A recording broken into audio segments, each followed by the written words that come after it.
যারা আমাদেরকে ঈমান সহ কুরবানির গুরুত্ব বুঝিয়ে থাকেন, যারা মসজিদের মিম্বারে বসে সারা বছর আমাদেরকে কুরবানির ইতিহাস শোনান, কুরবানির গুরুত্ব ফজিলত বোঝান, আল্লাহর পথে ত্যাগের শিক্ষা দিয়ে থাকেন, আজ সেই অনেক ইমাম ও খতিব সাহেবের ঘরে এই কুরবানি হচ্ছে না। এটা শুধু তাদের কষ্ট নয়, এটা পুরো সমাজের ব্যর্থতা। যারা সমাজের সবচেয়ে বেশি সম্মানিত হওয়ার কথা ছিল, ওই অঞ্চলের সবচেয়ে সুন্দর ও বড় পশুটা যার ঘরে জবে হওয়ার কথা ছিল, আজ নীরবে তারা অন্যের পশু জবেহ করে দিচ্ছেন, অন্যের পশু জবেহ দেখছেন। এটা আমাদের সমাজবাসীর জন্য অত্যন্ত দুঃখজনক ও লজ্জাজনক ঘটনা। আমরা দামি গরু কিনি, ছবি তুলি, ফেসবুকে পোস্ট করি, বিভিন্ন সোশ্যাল মিডিয়ায় পোস্ট করি, আত্মীয় স্বজন সহ বিভিন্ন জনকে ইনভাইট করি, দাওয়াত করে থাকি।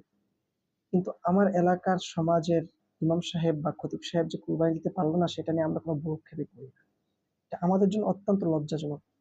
সেজন্য সমাজবাসীর প্রতি আমার আহ্বান থাকবে, কুরবানি এই আনন্দটা কিভাবে সকলের ঘরে ঘরে পৌঁছায়, সকলে সুন্দর করে উপভোগ করতে পারে, সেদিক থেকে হলেও ইমাম সাহেব এবং খতিব সাহেব কিভাবে কুরবানি দিতে পারেন সেটা নিয়ে চিন্তা করা, সেটা নিয়ে ফিকির করা। আশা করি আল্লাহ তাআলা আপনাদের অনেক অনেক যাজা দিবেন, ইনশাআল্লাহ অনেক অনেক প্রতিদান দিবেন। আসসালামু আলাইকুম ওয়া রাহমাতুল্লাহি ওয়া বারাকাতুহু।